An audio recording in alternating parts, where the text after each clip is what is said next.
Okay, welcome back to Prestige Auctions once again. Prestige Auctions based in Grimsby, of course. We're a small family-run auction room on the east coast of the UK. We deal in lots of general household items. We do lots and lots of house clearances. In fact, we probably do more house clearances than anybody else now. We just do that many. The room is always full. We do an auction every Saturday, every single Saturday, with over 1,000 lots. And it's not just 1,000 lots of junk. This is 1,000 lots of good quality items. But guess what?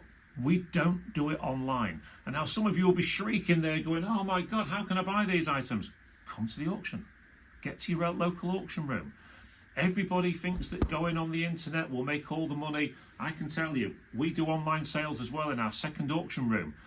We often get more money on general sales where people are actually stood in the room than what they bid on the internet, because they can see it, they can touch it, they can feel it, and it makes it much more of a personal experience for them. We try and keep it friendly at our auction. We're not quite like all the other auction rooms that you see on the telly that are all pompous and stuck up. This is real auctioneering. We sell everything. But as we promised you in part one of this video, we was going to carry on talking to you about this gold. Well, there you go.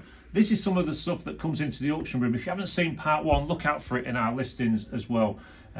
All of this stuff has come from estates and things this week, and just how happens that in our general sale we've got a lot of gold and silver this week. We'll look at this. Okay, so this is a 9-carat gold necklace, and it weighs 10.72 grams, and this design is called Figaro. There you go. This is a Figaro design. It used to be quite popular, Figaro designs, sort of maybe more in the 80s, and then curved looks took over. Also, this design here, which, let me just have a quick close-up look at that one. I've put it down as Belcher, but I'm not 100% sure. That is actually a box chain. Okay, so basically, a box chain is a bit like a Belcher, but the edges are more smoothed off to create sort of a box effect as it goes down the chain itself. 5.23 grams. There you go. What are you going to be paying for that on the high street? Well, I was in Freshney Place in Grimsby the other day, and I was looking in one or two of the bigger named pawn shop windows and seeing the prices of gold. I know gold's gone up, but wow, the prices they was asking for stuff. Why do it? You're buying secondhand from a pawn shop. Get yourself to your local auction room. That's where you're going to buy things a lot cheaper. 5.23 grams there. What's that going to make? Well, you know, it might make 80, 90 pound plus a bit of commission. It might be less. Ultimately, you dictate the price with another bidder in the auction room, unless, of course, there is a reserve on it. What's the next one here? Well, that is a proper old Belcher chain. Quite fine, quite a thin design, this one. Maybe more suited for a lady, but ultimately, still quite a nice one. Hang on, my eyesight's going a little bit. Let me stick that in a little bit closer, actually. Yes, it is a Belcher, yeah. Okay, this one here, these were a big thing in the 80s as well, and these have become a lot more popular again recently. This is a 9-carat gold rope chain. What does this one weigh? 7.26 grams. Nice piece of gold.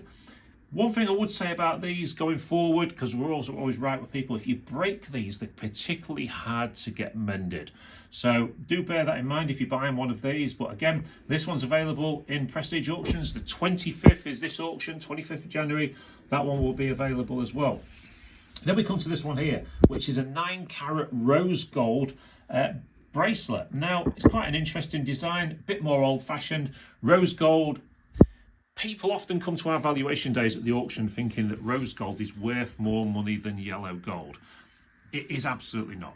Gold is all about the carat. If it's 9 carat, 10 carat, 14 carat, 15 carat, 18, 21, 22, 24, they're the carats. The colour makes no difference, even if it's white gold.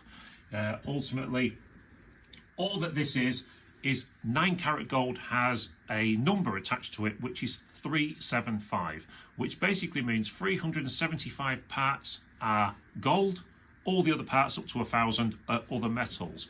And how they change the colours is by adding different kinds of metals. They add lots of copper if they want to make rose gold like this.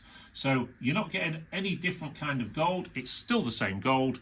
It's just a different colour. So anybody that tries to tell you differently, tell them absolutely no. This one here, 14 karat gold, 14 karat gold bracelet, this one, 2.42 grams. Very fine. It's a curb design. I don't know if you can get in close enough to see just how fine that curb design is on that. So you can see there, it's quite a nice item, this one. It actually feels quite heavy when you put this one in your hand, but it's only 2.42 grams. Well, 14 karat gold, like was just saying there, is 585 parts gold to every 1,000 parts metal. So it's worth more money because there's more gold content in it. So as you come and look at this one here, as 14 karat gold, you can expect to pay somewhere around 28 to 32 pound a gram, depending on how nice the item is. Don't get blinded by scrap. Everyone gets blinded by scrap these days. They go, yeah, but it scraps at this. Well, you're not buying a piece of scrap. If you was buying a piece of scrap, it wouldn't be a chain anymore. You know, it's a piece of jewellery. This one here is the 9 karat gold necklace. This one's a belcher as well, but this is a long chain. Now, you look at this one. So this one, oh, there's a bit of a knot in that one, but we'll get that undone at some point before the auction. So this one will hang really low down your body like that. This one's a lot finer, so I'd say it's probably more a female one than a male one, but you can have that one hanging down. You could maybe put a cross or a pendant or something else on it, but ultimately it's another nice piece of jewellery. Now, like I was saying to you before, all of these items, including the items in this tray and this tray, are all going under the hammer this Saturday. The 27th, I think I said 25th before, the 27th these are going under the hammer at Prestige Auctions in Grimsby. There is no online bidding. If you want to get involved with this bidding, then come down to the auction room. Once we've got you here and got you signed up, we will take bids off you over the phone and through Messenger and all the rest of it after that. But this is going to be a good auction. We can't wait for it. We're going to talk to you about silver very soon in a part 3 of this. And ultimately, thank you ever so much for watching this one. And we'll don't forget, like, subscribe, of course. That's the important bit. Oh, sorry, one other thing. One of the things we're going to be talking about in the next video is coins as well. So make sure that you tune into that one, because the coins in this auction room are going absolutely crazy. Okay, so we'll be covering silver, coins and other little bits and bobs in the next one. And my cameraman keeps nodding at me saying, no, you need to keep going for longer, so I'm going to keep chatting for another minute or so. How long we got? 7 seconds. 7 seconds, right. That's long enough to say thanks ever so much for watching this video, and we'll catch you at the next one.